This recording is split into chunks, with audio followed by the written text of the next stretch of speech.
Octobre 2020. Des flammes gigantesques dévorent les bâtiments en briques rouges de la brasserie Fischer à Schiltigheim. Le ciel d'Alsace s'assombrit sous une épaisse fumée noire. Mais la véritable tragédie ne s'est pas jouée dans cet incendie. Elle a eu lieu 11 ans plus tôt, à la seconde où les machines se sont définitivement tues après 150 ans de rugissement ininterrompu. À son apogée, Fischer n'était pas qu'une simple usine.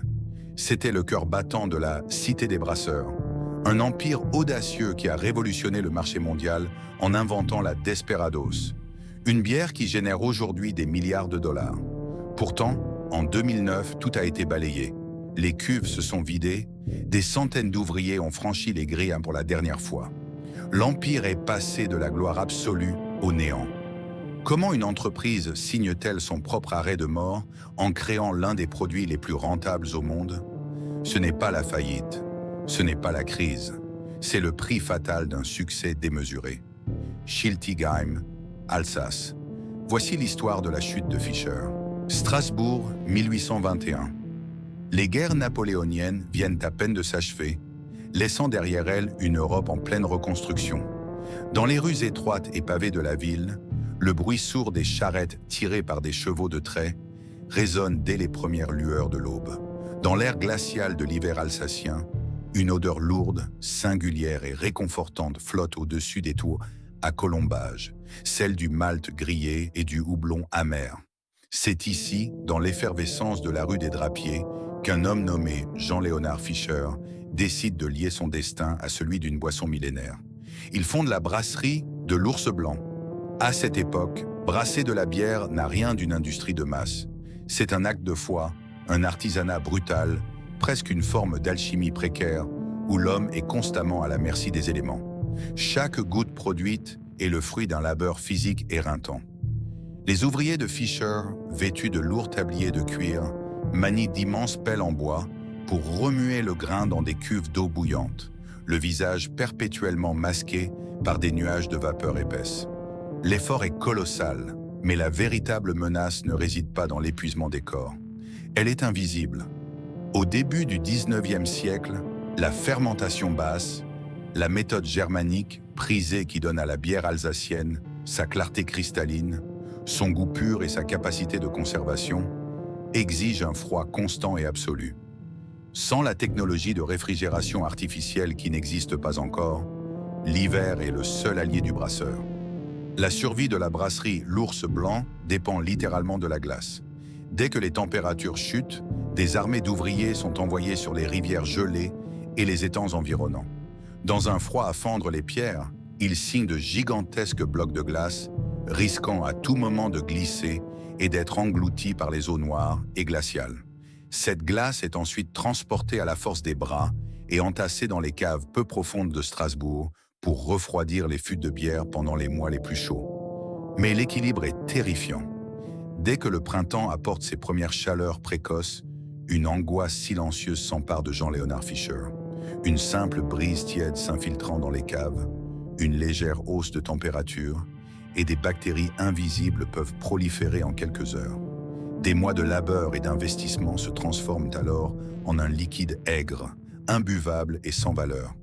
Une seule saison chaude, une seule infection bactérienne dans les cuves peut signifier la ruine totale et définitive de toute la famille. Fischer comprend rapidement une vérité implacable.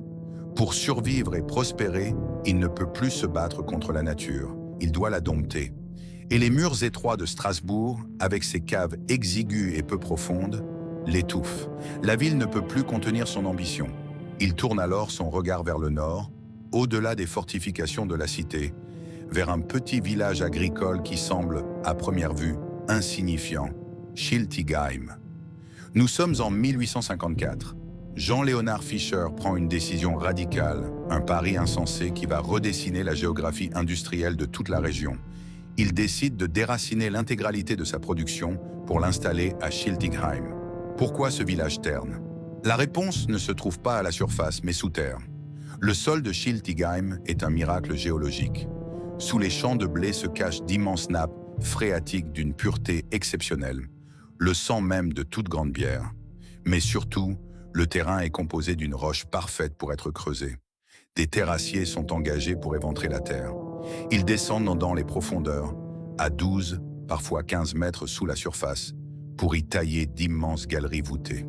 Dans ces véritables cathédrales souterraines, plongées dans des ténèbres perpétuelles, la température reste stoïquement et naturellement autour de 8 à 10 degrés Celsius, même au cœur des canicules d'août. C'est une révolution absolue. Dans ces nouveaux antres de pierre, la bière Fischer peut désormais mûrir en paix, protégée de la chaleur mortelle de la surface. Fischer n'a plus besoin de prier le ciel pour que l'été soit clément. Il vient de maîtriser le temps et l'espace. La qualité de sa bière devient constante, supérieure, inégalée dans toute la région. En plantant ses fûts à Schiltigheim, Jean-Léonard Fischer ne fait pas que sauver son entreprise. Il déclenche un mouvement tectonique. Son succès est si éclatant qu'il devient un phare dans la nuit pour les autres brasseurs strasbourgeois. Bientôt, étouffés à leur tour par le manque de place en ville, les grands noms de l'époque suivent ses traces. Schutzenberger, Adelshofen et bien d'autres viendront s'agglutiner autour de Fischer. En quelques décennies, le modeste village agricole se métamorphose. Les champs disparaissent sous la brique. D'immenses cheminées industrielles percent le ciel gris de l'Alsace, remplaçant les clochers des églises comme nouveau symbole de la puissance locale. Schiltigheim est couronné d'un nouveau titre de noblesse, la cité des brasseurs.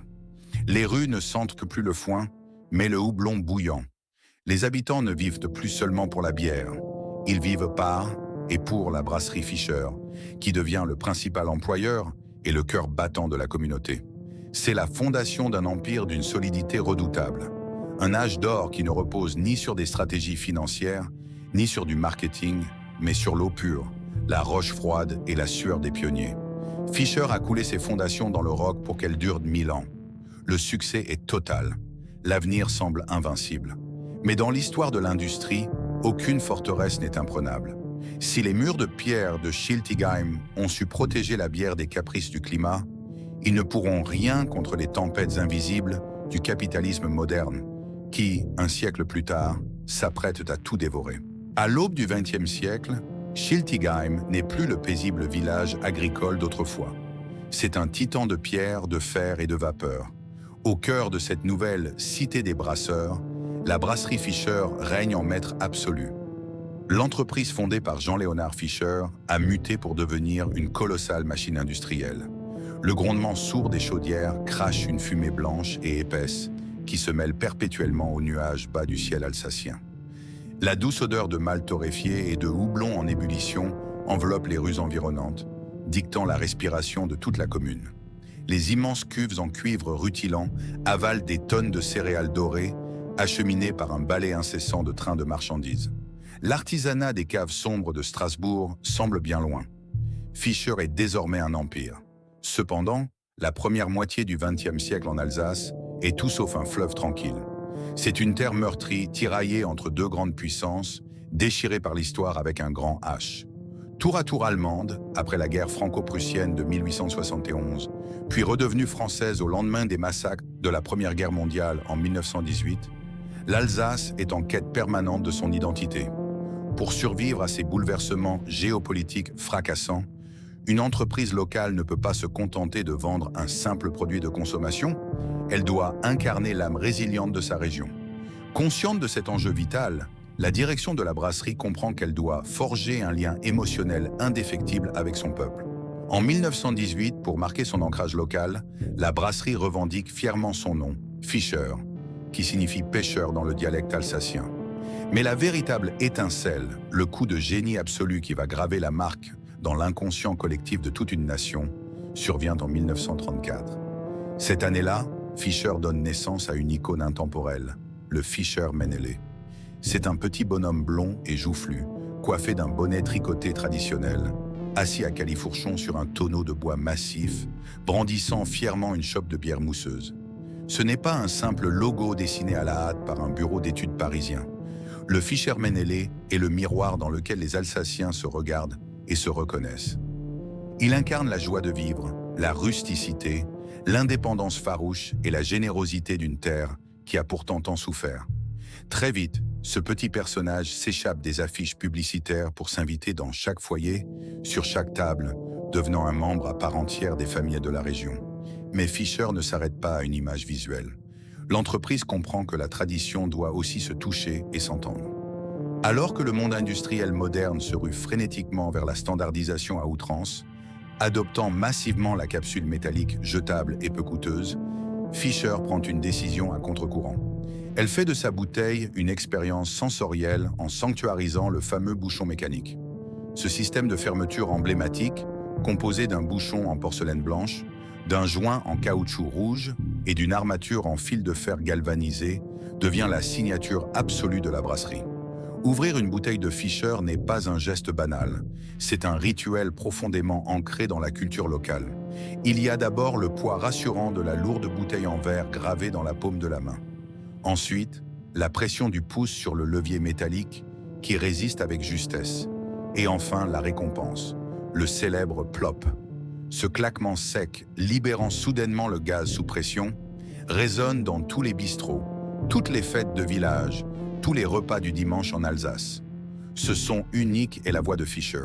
Il murmure aux consommateurs que, malgré les cadences infernales des machines géantes de Schiltigheim, l'âme de l'artisanat est jalousement préservée. Cette fidélité féroce à la tradition propulse la brasserie vers des sommets vertigineux. Dans les années 1940 et 1950, l'usine de Schiltigheim est une véritable ville dans la ville, une fourmilière mécanique qui ne s'arrête jamais. Plus d'un millier d'ouvriers franchissent ces lourdes grilles en fer forgé au rythme des 3 huiles. Fisher pratique alors un capitalisme paternaliste rassurant. L'usine offre des logements à ses employés, finance les clubs de sport locaux, organise des arbres de Noël somptueux pour les enfants du personnel. On ne travaille pas simplement chez Fisher, on est de la famille A. Fisher. Des générations entières d'une même lignée, le grand-père, le père, le fils, se succèdent devant les mêmes cuves de brassage, fiers d'appartenir à cette aristocratie ouvrière. Pourtant, derrière cette façade de gloire triomphante, une tension silencieuse et paradoxale s'accumule. L'équilibre devient de plus en plus difficile à tenir. Comment maintenir l'illusion d'une bière artisanale, brassée par le petit bonhomme sur son tonneau, quand on produit des centaines de milliers d'hectolitres par an? Les immenses cuves ne sont plus brassées à la force des bras, mais contrôlées par des panneaux électriques complexes et des ingénieurs en blouse blanche. La machine industrielle, pour rester compétitive face aux autres brasseries européennes, devient un monstre vorace qui exige chaque jour davantage. Plus de volume, plus de vitesse, plus de rendement. À la fin de cette époque dorée, Fisher est un géant intouchable. La brasserie a survécu aux guerres mondiales, elle a dompté l'industrialisation tout en gardant son identité grâce au Fischer-Männele et au bouchon mécanique. Elle est le joyau de l'Alsace, une forteresse de prospérité qui semble bâtie pour l'éternité. Mais dans les arènes impitoyables de l'économie moderne, la taille d'un géant ne fait que désigner l'ampleur de sa future chute. L'ironie tragique de Fisher, c'est que la fierté et les traditions qui l'ont sauvé jusqu'ici vont bientôt se heurter de plein fouet à un monde qui change trop vite. Pour survivre à la crise des décennies à venir, la vieille brasserie va devoir muter, innover radicalement et pactiser avec une modernité qui finira par la dévorer de l'intérieur. Le petit bonhomme sur son tonneau ne le sait pas encore, mais la plus grande menace ne viendra pas des guerres ou des concurrents traditionnels. Elle viendra de son propre génie créatif. Les années 1980 s'abattent sur l'Europe comme un vent glacial. Le monde post-30 glorieuse a radicalement changé et avec lui, la manière dont les hommes consomment. Les petits bistrots de quartier, sanctuaires historiques de la bière à la pression, ferment les uns après les autres. À leur place, de gigantesques supermarchés s'élèvent à la périphérie des villes, imposant de nouvelles règles impitoyables. La guerre des prix, la standardisation et les volumes massifs. Sur les étagères de ces nouveaux temples de la consommation, la concurrence est féroce. Des conglomérats internationaux aux budgets publicitaires colossaux commencent à inonder le marché français avec des bières blondes standardisées et bon marché. À Schiltigheim, derrière les hauts murs de briques rouges de l'usine Fischer, l'angoisse s'installe. Le vénérable Fischer-Männele et le célèbre bouchon mécanique, jadis symbole de triomphe, commencent à peser lourdement sur les finances de l'entreprise. Le coût de production de ces bouteilles traditionnelles est exorbitant comparé aux capsules métalliques jetables des concurrents. Les marges fondent, les volumes de vente de la bière traditionnelle alsacienne stagnent, puis commencent à décliner dangereusement. Les vieux ouvriers de Fischer, habitués à la sécurité absolue des décennies précédentes, voient pour la première fois l'ombre du doute planer sur les immenses cuves de cuivre. La direction de Fischer se retrouve dos au mur. Une vérité terrifiante s'impose dans les salles de réunion boisées de la brasserie. Si l'entreprise s'accroche aveuglément à son héritage, elle mourra avec lui. Pour survivre dans cette nouvelle jungle capitaliste, Fischer ne peut plus se contenter d'être une simple brasserie alsacienne. Elle doit devenir une pionnière. Elle doit innover, quitte à bousculer ses propres dogmes. Ce virage stratégique déclenche une véritable révolution culturelle à l'intérieur même de l'usine. Les maîtres brasseurs de Schiltigheim, gardiens d'un savoir-faire séculaire basé sur la pureté absolue de l'eau, du malt et du houblon, reçoivent une directive qui s'apparente à une hérésie. Ils doivent créer des bières aromatisées. Dans le plus grand secret, les laboratoires de Fischer se transforment en ateliers d'alchimie. En 1982, Fischer lance son premier grand coup de poker, l'Adelscott. C'est un choc gustatif et culturel. Une bière ambrée, brassée avec du malt à whisky tourbé, importé directement d'Écosse. L'odeur de tourbe et de fumée qui s'échappe soudain des cheminées de Schiltigheim déroute la population locale. Pour les puristes alsaciens, c'est un sacrilège. Mais sur le marché national, c'est un triomphe immédiat.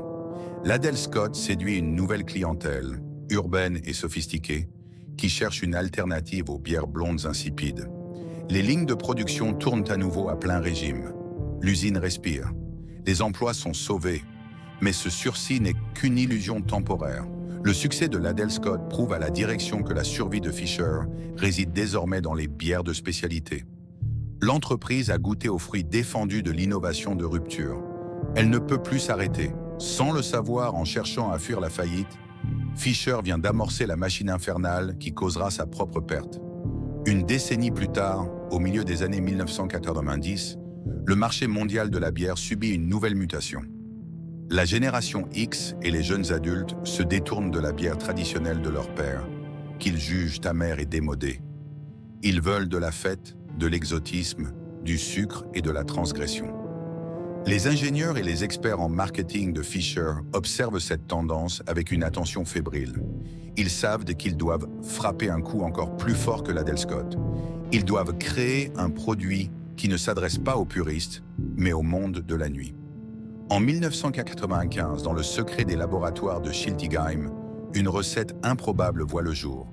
Les brasseurs alsaciens décident de mélanger leur bière blonde avec des arômes de tequila, une eau-de-vie mexicaine réputée pour son image rebelle et festive. Ils ajoutent une pointe de citron, un dosage minutieux de sucre pour masquer l'amertume du houblon et embouteillent le tout dans une bouteille en verre transparent, frappée d'une étiquette aux couleurs éclatantes, rouges et jaunes. Le nom de code de ce projet audacieux est rapidement remplacé par un nom qui claquera comme un coup de fouet sur toutes les plages et dans toutes les boîtes de nuit d'Europe, Desperado. Le lancement de la Desperados est une déflagration. C'est bien plus qu'un succès commercial, c'est un phénomène de société. La demande explose à une vitesse que même les cadres les plus optimistes de Fischer n'auraient jamais osé imaginer. Du jour au lendemain, l'usine de Schiltigheim doit s'adapter à une cadence infernale. Les vieilles briques rouges de l'usine tremblent sous la pression des nouvelles lignes d'embouteillage à très haute vitesse. Des millions de bouteilles transparentes défilent sur les tapis roulants, inondant la France, puis l'Europe tout entière. Fischer n'est plus seulement la fierté de l'Alsace, elle est devenue la créatrice de l'une des bières les plus rentables et les plus demandées du continent.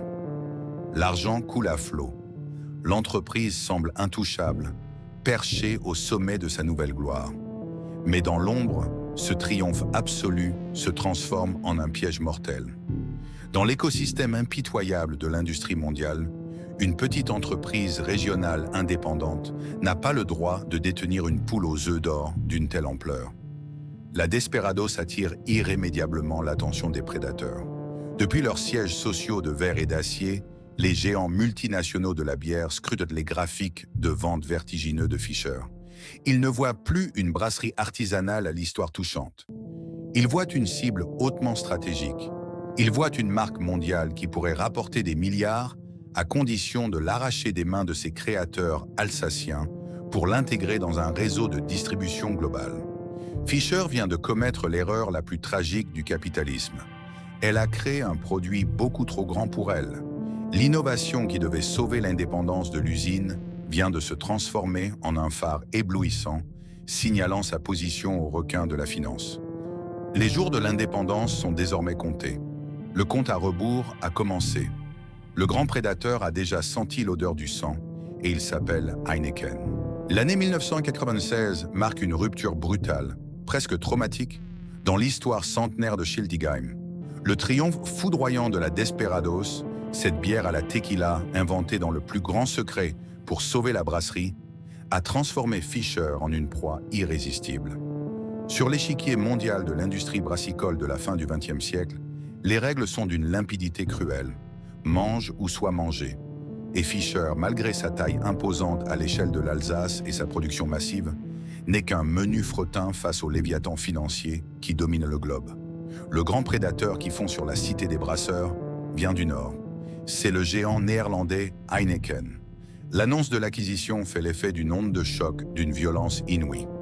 Du jour au lendemain, l'entreprise familiale, farouchement indépendante depuis sa fondation par Jean Léonard en 1821, passe sous le contrôle absolu d'une multinationale cotée en bourse.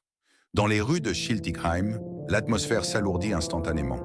Les ouvriers, dont les pères et les grands-pères ont usé leur vie devant les mêmes cuves de cuivre, se rassemblent en silence devant les immenses grilles en fer forgé. Ils fument nerveusement, les regards perdus vers les hautes cheminées de briques. Ils comprennent, avec l'instinct de survie propre à la classe ouvrière, que le monde qu'ils connaissaient vient de s'effondrer. Pourtant, dans les premiers jours qui suivent le rachat, le discours officiel est à l'apaisement. La dissonance entre les paroles et l'atmosphère est totale. Depuis leurs berlines noires qui franchissent désormais les portes de l'usine, les nouveaux dirigeants dépêchés par le siège d'Heineken débarquent avec des sourires rassurants, des dossiers impeccables et des costumes sur mesure. Ils organisent dans de vastes réunions à grand spectacle dans les entrepôts pour s'adresser au personnel. Leurs paroles sont soigneusement pesées, calibrées au millimètre par des experts en communication d'entreprise. Ils jurent, la main sur le cœur, que l'identité alsacienne de Fischer sera jalousement préservée. Ils affirment devant les caméras de télévision locales que l'usine de Schiltigheim est un joyau historique, un patrimoine inestimable qu'ils entendent développer avec respect. Ils promettent, avec aplomb, que les emplois sont en sécurité, arguant que ce rachat n'est pas une fin, mais une formidable opportunité pour Fischer de conquérir de nouveaux marchés mondiaux grâce à l'immense réseau de distribution d'Heineken. Les cadres d'Heineken, armés de mallettes en cuir et de diapositives de projection, arpentent les galeries centenaires où, un siècle plus tôt, des hommes épuisés entassaient des blocs de glace. Le contraste est saisissant, presque dramatique. D'un côté, la sueur, le vacarme assourdissant des lignes d'embouteillage tournant à 90 décibels, et le franc-parler rude du dialecte alsacien. De l'autre, la froideur millimétrée du jargon corporatiste, rentabilité, synergie, optimisation des coûts, consolidation des parts de marché.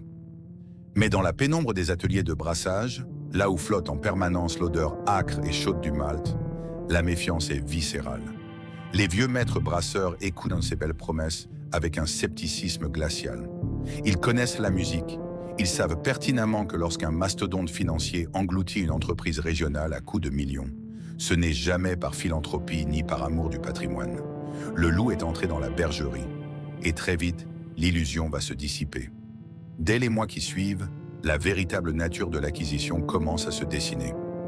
Elle ne se manifeste pas par des licenciements massifs immédiats ou des fermetures soudaines, mais par une succession de petites morsures invisibles.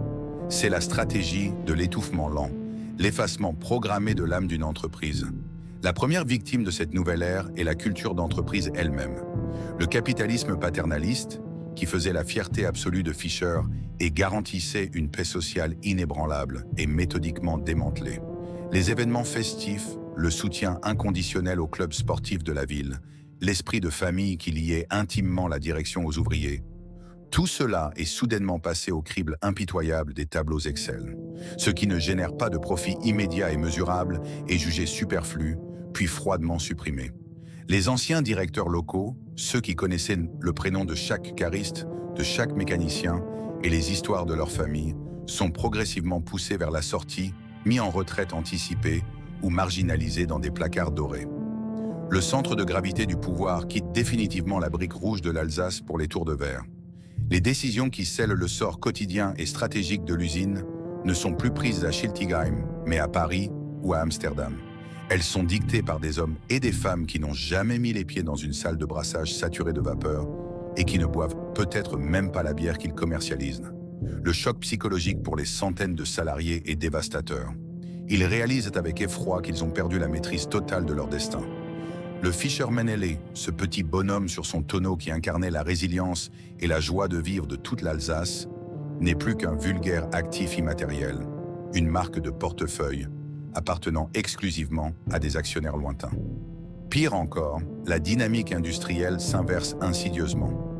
Au lieu d'utiliser la puissance financière d'Heineken pour moderniser et faire grandir l'usine historique, le groupe commence à standardiser les processus pour les adapter à ces normes mondiales. Les ingénieurs du siège débarquent pour auditer et corriger les méthodes de travail alsaciennes. Sous couvert d'optimisation, ils imposent des ajustements de recettes, sélectionnent des matières premières moins coûteuses, achetées en gros sur les marchés internationaux, et exigent des temps de fermentation raccourcis pour augmenter le rendement. Le savoir-faire artisanal, jadis respecté comme un art sacré, est rabaissé au rang de simple procédure technique. L'homme doit s'effacer devant la procédure. La tradition doit plier devant la rentabilité. Le malaise s'installe profondément dans les rangs.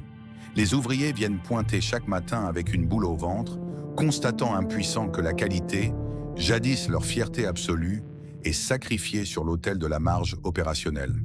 Mais le coup de grâce psychologique, la véritable trahison qui se prépare en silence, se joue autour de leur création la plus précieuse, la Desperado. C'est elle qui a attiré le prédateur, et c'est elle qui va précipiter leur chute. Les cadres intermédiaires de Schiltigheim commencent à remarquer des mouvements discrets mais effrayants. Des réunions techniques à huis clos, des transferts massifs de données de production, des visites répétées d'ingénieurs venus d'autres usines européennes du groupe pour étudier les lignes d'embouteillage de la célèbre bière aromatisée. La réalité froide et implacable est en marche. Heineken n'a pas acheté Fischer pour sauver une brasserie alsacienne historique. Heineken a acheté Fischer pour s'emparer de la recette de la Desperados, la seule véritable pépite qui justifiait les millions dépensés. L'ombre du géant s'est définitivement abattue sur Schiltigheim. Le piège s'est refermé à clé. La longue, douloureuse et inexorable agonie de l'indépendance ne fait que commencer. Les années qui suivent immédiatement le rachat par Heineken sont enveloppées d'un brouillard trompeur. De l'extérieur, pour les habitants de Schiltigheim qui observent la brasserie depuis les rues pavées, rien ne semble avoir changé. Les massives cheminées de briques rouges crachent toujours leur fumée blanche dans le ciel d'Alsace. Le balai incessant des camions de livraison rythme encore les aubes brumeuses, et l'odeur réconfortante du malt chaud continue d'imprégner les murs de la ville. Les cadences de production sont même maintenues, voire légèrement augmentées. En apparence, la forteresse Fischer tient toujours debout.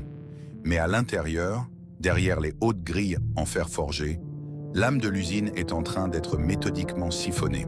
C'est la décennie des illusions perdues, une période de dépossession lente et invisible qui va durer 10 longues années. Le mécanisme de cette hémorragie interne est d'une froideur chirurgicale. Il commence par la fierté absolue de la brasserie, la Desperado. À la fin des années 1990, la bière aromatisée à la tequila n'est plus seulement un succès européen. Elle est en passe de devenir un phénomène mondial. La demande explose sur tous les continents. Face à cette croissance exponentielle, le siège d'Heineken à Amsterdam abat ses cartes. Les dirigeants expliquent, graphiques et prévisions de vente à l'appui, que l'usine historique de Schiltigheim, avec ses bâtiments anciens et ses contraintes géographiques en pleine ville, est devenue structurellement incapable de fournir le monde entier. La logique capitaliste est implacable, mathématiquement irréfutable. Pour répondre à la demande globale, Heineken décrète qu'il faut dupliquer la production. C'est le point de bascule. Sous le regard impuissant des maîtres brasseurs alsaciens, le coffre-fort des secrets de Fischer est fracturé. La recette de la Desperados, fruit de l'ingéniosité désespérée des ingénieurs de Schiltigheim, est numérisée, standardisée et transférée vers d'autres méga-usines du groupe Heineken, notamment l'immense complexe industriel de Mons-en-Barœul dans le nord de la France et l'usine de Bois-le-Duc aux Pays-Bas. Pour les ouvriers de Fischer, le traumatisme psychologique est abyssal. Ils réalisent que leur savoir-faire, transmis de génération en génération, n'est plus qu'une simple ligne de code dans un algorithme de production mondialisé. L'alchimie s'est transformée en procédure industrielle, reproductible à l'infini. Ils ne sont plus les créateurs exclusifs d'une bière de légende. Ils sont devenus de simples exécutants, des opérateurs interchangeables au sein d'un réseau tentaculaire qui les dépasse et les méprise silencieusement.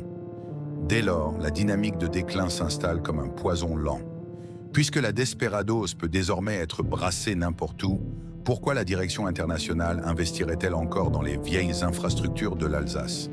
Les budgets de modernisation, jadis alloués à l'entretien minutieux des cuves en cuivre et à l'amélioration des lignes d'embouteillage de Schiltigheim, sont drastiquement coupés. La maintenance devient minimale, curative plutôt que préventive. L'usine commence à vieillir prématurément.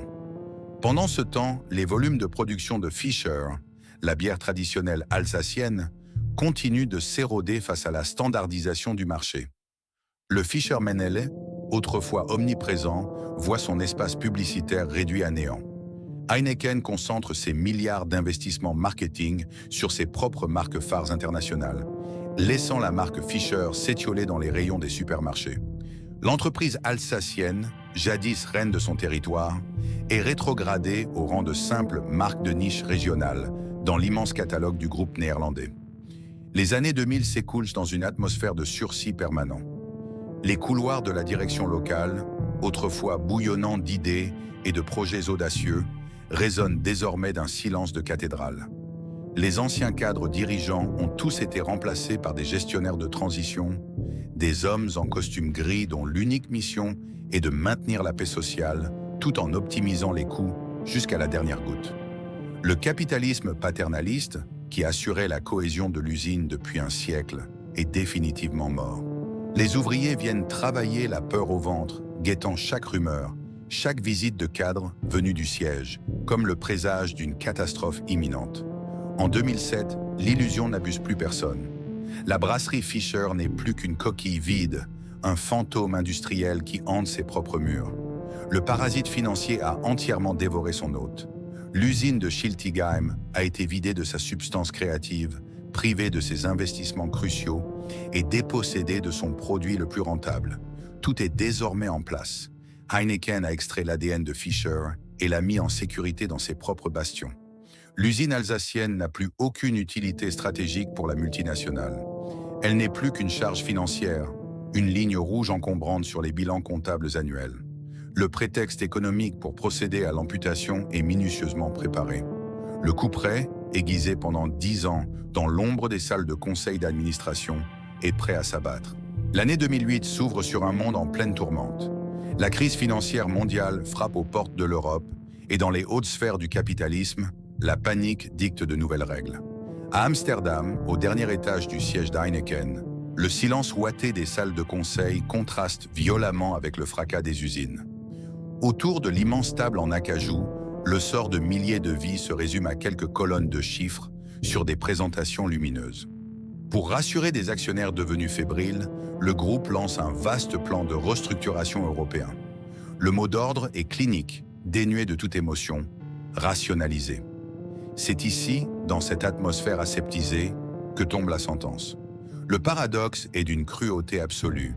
La brasserie Fischer de Schiltigheim n'est pas en faillite. Elle tourne, elle produit et, surtout, elle gagne encore de l'argent. Ses ouvriers sont parmi les plus qualifiés de la région, héritiers d'un savoir-faire séculaire. Mais dans le dogme du capitalisme financier de la fin des années 2000, être rentable ne suffit plus. Il faut maximiser les marges à l'extrême, traquer la moindre inefficacité. Pour les analystes d'Amsterdam, l'usine alsacienne accumule ce qu'ils appellent froidement des handicaps structurels. Elle est trop vieille, ses majestueux murs de briques sont inadaptés aux nouvelles normes d'expansion industrielle et son emplacement historique, en plein cœur de la ville, rend la logistique complexe. Sur les écrans des experts financiers, Fisher n'est plus une fierté régionale, c'est une ligne budgétaire redondante. Pourquoi conserver cette antiquité coûteuse alors que la Desperados, la véritable vache à lait qui justifiait l'achat, est désormais produite à bien moindre coût dans les usines géantes et ultramodernes du groupe? La décision de fermer l'usine est actée à huis clos. Un simple trait de plume sur un document stratégique condamne 150 ans d'histoire industrielle. Les belles promesses d'indépendance et de respect du patrimoine, jurées la main sur le cœur par les cadres de Heineken en 1996, se révèlent pour ce qu'elles ont toujours été, un anesthésiant temporaire. Lorsque la nouvelle tombe officiellement à Schiltigheim au printemps 2008, elle frappe la cité des brasseurs comme un coup de tonnerre dans un ciel dégagé. Le communiqué de presse de la direction emploie le jargon habituel pour masquer le sang. Projet de réorganisation, sauvegarde de la compétitivité, plan de sauvegarde de l'emploi. Mais pour les hommes et les femmes qui franchissent les grilles de l'usine ce matin-là, ces mots ne signifient qu'une seule chose: l'arrêt de mort de leur foyer. Le premier sentiment qui envahit les ateliers n'est pas la colère, mais la stupéfaction. Une incrédulité paralysante. Dans la salle de repos, les tasses de café tremblent dans les mains calleuses des mécaniciens. Les contremaîtres, d'ordinaire si autoritaires, baissent les yeux, incapables de soutenir le regard de leurs équipes.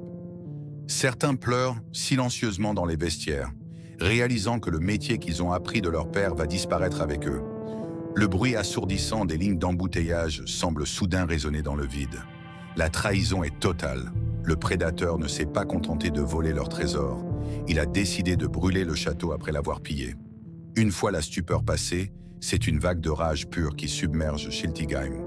La résignation n'a jamais fait partie de l'ADN alsacien.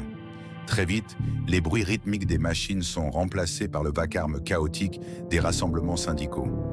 Les grilles en fer forgées de la brasserie, qui ont vu passer tant de générations de travailleurs fiers, se parent de banderoles vengeresses et de drapeaux noirs. La grève générale est déclarée. Devant les portes de l'usine, des braseros improvisés dans des fûts métalliques crachent une fumée âcre qui pique les yeux. Les flammes éclairent des visages tirés, noircis par la fatigue, le froid et la rancœur. La colère des ouvriers de Fisher est d'autant plus viscérale qu'elle se nourrit d'une injustice insoutenable. Ils ne paient pas le prix de leur incompétence, mais celui de leur succès. Ils sont sacrifiés sur l'autel du profit mondialisé, précisément parce qu'ils ont inventé une bière devenue trop grande, trop rentable pour eux. Des délégations de travailleurs, revêtus de leur bleu de travail, envahissent les rues de la ville, soutenus par des milliers d'habitants bouleversés. Le conseil municipal, les élus locaux, la région entière montent au créneau. Des courriers désespérés sont envoyés au gouvernement, le suppliant d'intervenir pour sauver cet emblème du patrimoine national. On évoque le boycott des bières du groupe, on menace de bloquer les gigantesques dépôts logistiques. Pendant des mois, un bras de fer psychologique épuisant s'engage dans la brume alsacienne. Mais face à cette détresse humaine, le mastodonte néerlandais reste de marbre. Les négociateurs envoyés par le siège sont des techniciens de la gestion de crise. Ils écoutent, hochent la tête avec une compassion factice, alignent des mots vides, mais ne cèdent pas un millimètre sur la décision finale. Leur seule concession concerne le montant des chèques de licenciement et les hypothétiques plans de revitalisation immobilière du site. La machine à broyer les hommes avance avec la lenteur et l'inexorabilité d'un rouleau compresseur. Dans les couloirs de l'usine, l'atmosphère devient funèbre. Au fil des mois de l'année 2009, la détermination farouche des grévistes s'effrite contre le mur de l'indifférence financière.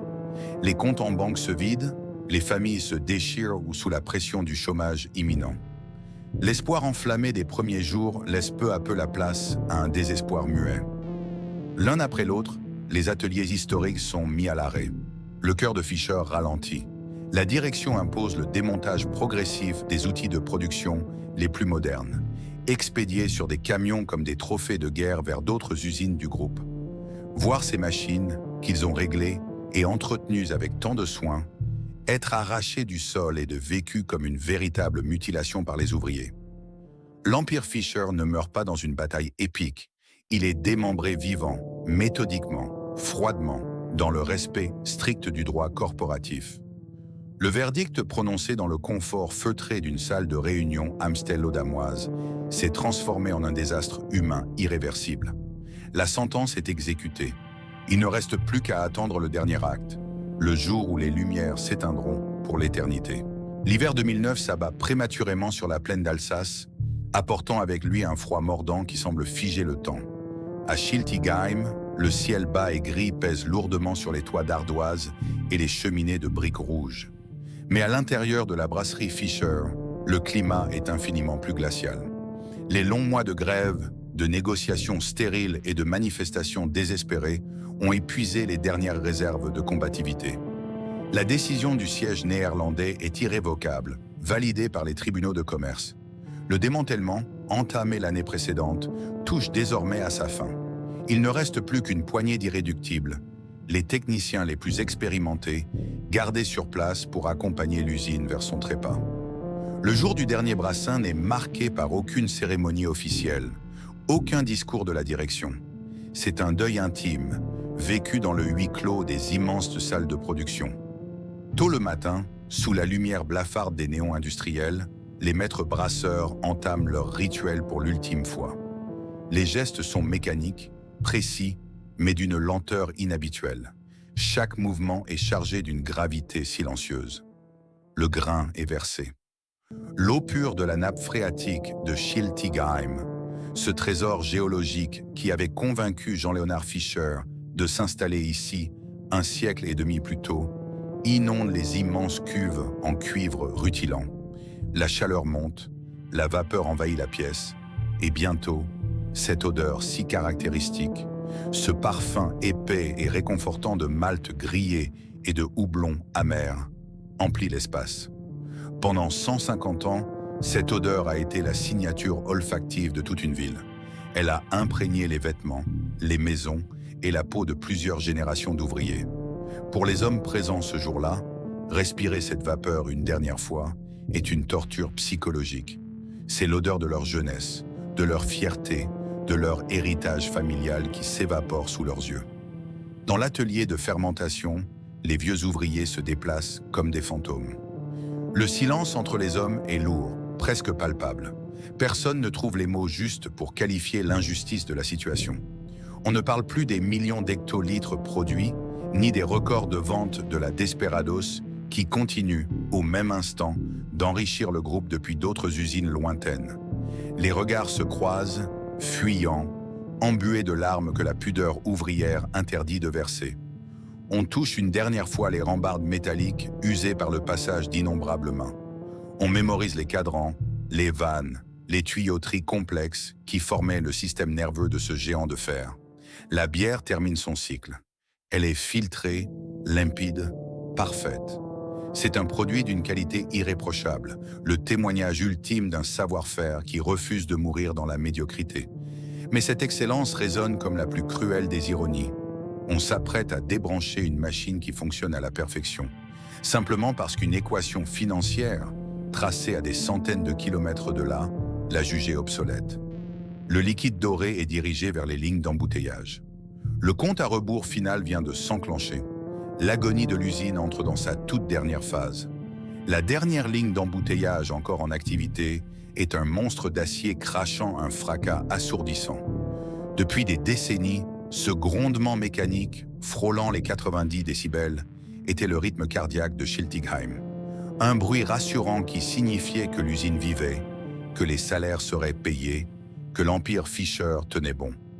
Les bouteilles en verre s'entrechoquent sur les tapis roulants à une vitesse vertigineuse. Les fameux bouchons mécaniques en porcelaine s'enclenchent avec leur claquement sec emblématique. Les opérateurs fixent les défilements avec une attention maladive. Ils attendent le moment inéluctable. La dernière palette est chargée, le dernier carton est filmé, et puis l'ordre tombe. Le chef d'atelier s'approche du tableau de commande principal. Sa main tremble légèrement lorsqu'il saisit le gros commutateur rouge.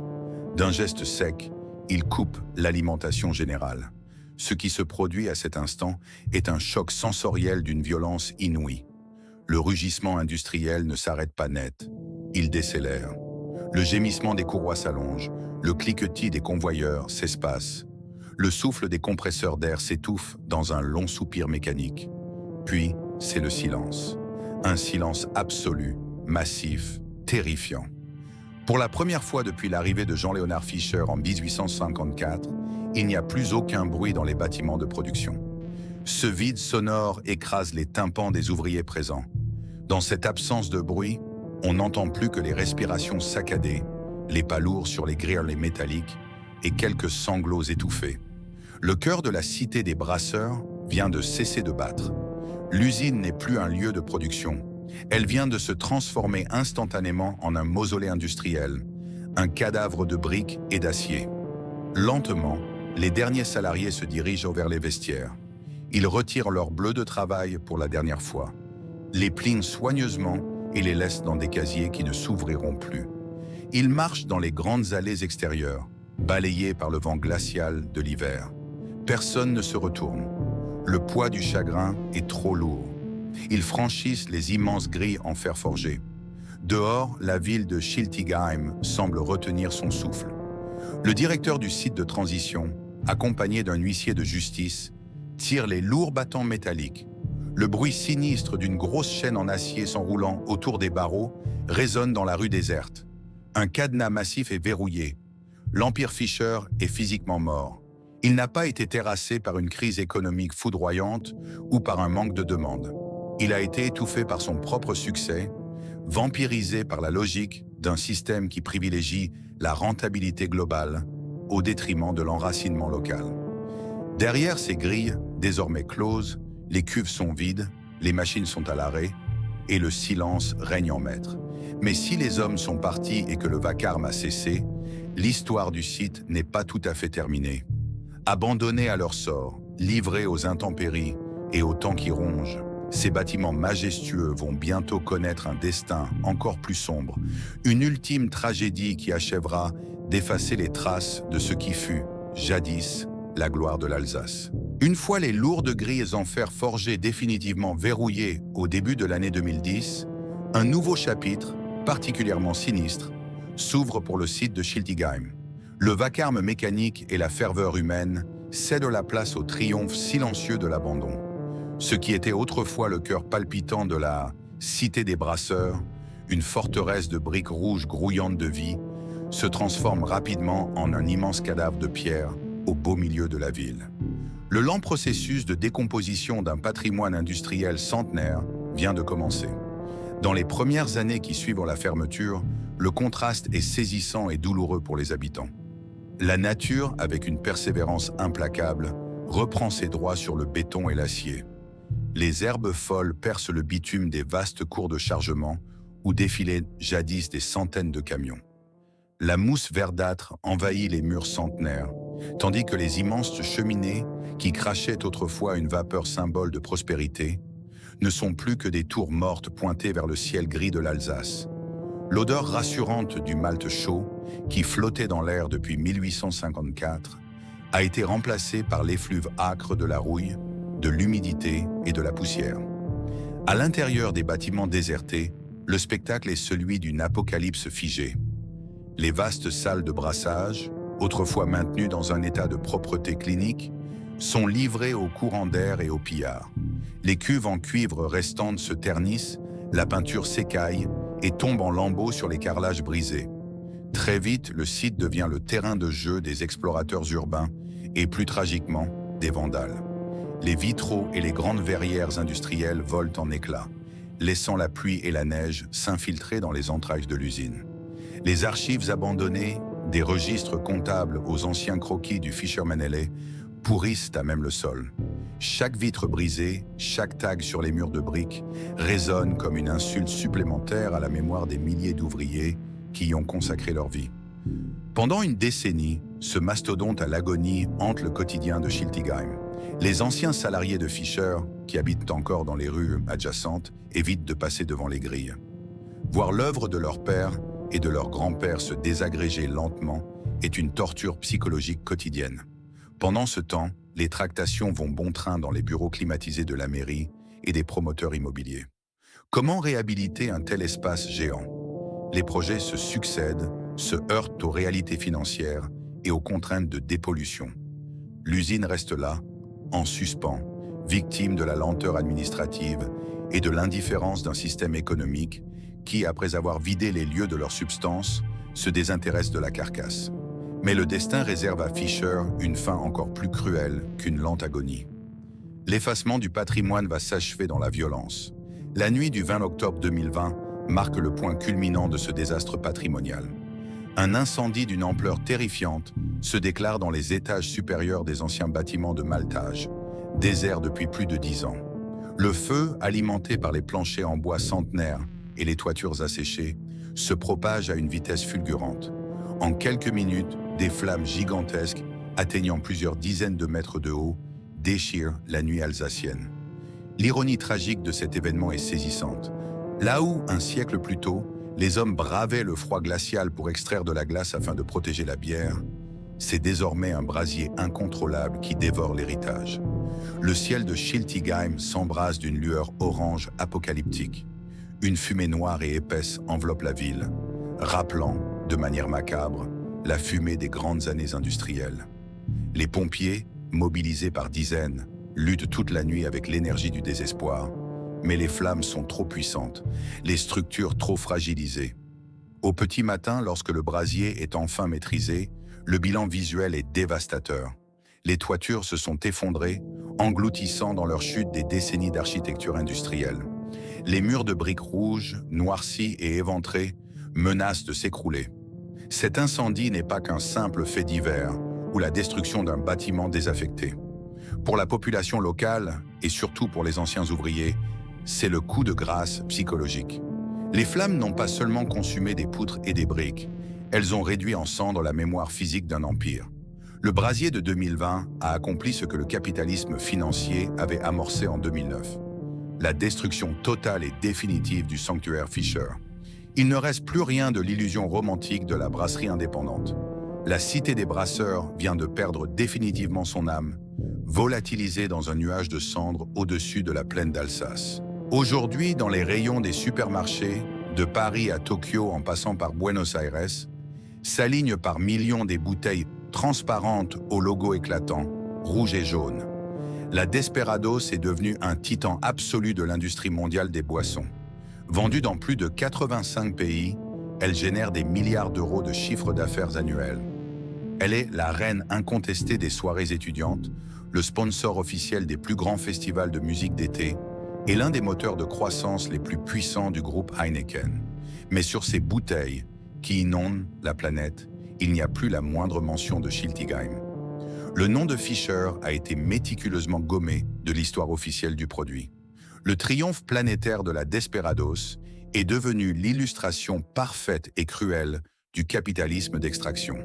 Le profit a été massivement globalisé, tandis que la perte humaine et patrimoniale a été entièrement localisée. À plus de 500 km du siège luxueux d'Heineken à Amsterdam, la réalité actuelle de l'ancienne Cité des Brasseurs offre un contraste d'une violence silencieuse. Sur les cendres encore tièdes de l'incendie d'octobre 2020, les bulldozers ont rapidement achevé le travail de démolition. Le terrain de l'ancienne brasserie Fisher, vaste de plusieurs hectares, en plein cœur de la ville, représentait une manne immobilière beaucoup trop précieuse pour rester en friche. Là où s'élevaient les majestueuses cheminées de briques rouges et les salles de brassage centenaires, s'étendent désormais des blocs d'immeubles résidentiels flambant neufs. Ce sont des écoquartiers ultra-modernes, avec leurs façades lisses, leurs balcons en verre géométrique et leurs espaces verts aseptisés. Des lieux de vie propres, fonctionnels, mais désespérément dénués de l'âme ouvrière qui faisait vibrer la cité. Le fracas mécanique des lignes d'embouteillage, l'odeur chaude du malt et les rires en dialecte alsacien ont été remplacés par le silence poli d'une ville dortoir de banlieue chic. Pour apaiser les consciences et répondre aux exigences patrimoniales, quelques rares vestiges ont été artificiellement conservés. Une ancienne malterie restaurée abrite désormais un cinéma, une médiathèque et un restaurant branché. Quelques plaques commémoratives en métal rappellent vaguement aux nouveaux habitants qu'ici, autrefois, des milliers d'hommes ont bâti un empire. Mais pour les anciens ouvriers de Fisher qui croisent ces murs réhabilités, ces efforts ressemblent davantage à la taxidermie d'un animal majestueux qu'à un véritable hommage. C'est un décor de théâtre figé, conçu pour une population urbaine qui ne saura jamais ce qu'était le véritable rugissement de l'usine. Quant au Fisherman Alley, ce petit bonhomme sur son tonneau qui incarnait la joie de vivre et la résilience farouche de toute l'Alsace, il a pratiquement disparu de l'espace public. Heineken continue de commercialiser une bière sous le nom de Fischer, mais elle est désormais brassée loin de ses racines, noyée dans les cuves industrielles d'autres gigantesques usines du groupe. Elle n'est plus qu'une référence mineure dans un catalogue mondialisé, dévitalisé, définitivement privé de sa terre d'origine et de la pureté de sa nappe phréatique historique. L'histoire de la brasserie Fischer n'est pas le récit classique d'une entreprise qui s'est effondrée face à la concurrence ou qui a sombré à cause de la mauvaise gestion. C'est la tragédie infiniment plus sombre d'une entreprise qui a trop bien réussi. Dans le monde impitoyable de la mondialisation, l'innovation de rupture d'une entité régionale indépendante ne lui garantit pas le salut. Elle la désigne comme une cible à abattre. Les maîtres brasseurs de Schiltigheim pensaient avoir trouvé, avec la Desperado, le remède miracle pour sauver leur usine et protéger leur famille. Ils avaient, en réalité, forgé la clé en or de leur propre destruction. Ils ont offert au monde une recette qui vaut des milliards. En retour, le monde de la finance leur a confisqué leur usine, leur métier, leur fierté et, finalement, la trace physique de leur existence. L'héritage de Fischer a été vampirisé avec une efficacité redoutable, prouvant de manière irréfutable que dans le grand livre de comptes des multinationales, l'enracinement humain, l'histoire et la loyauté d'un territoire ne pèseront jamais aussi lourd qu'un point de pourcentage sur une marge opérationnelle.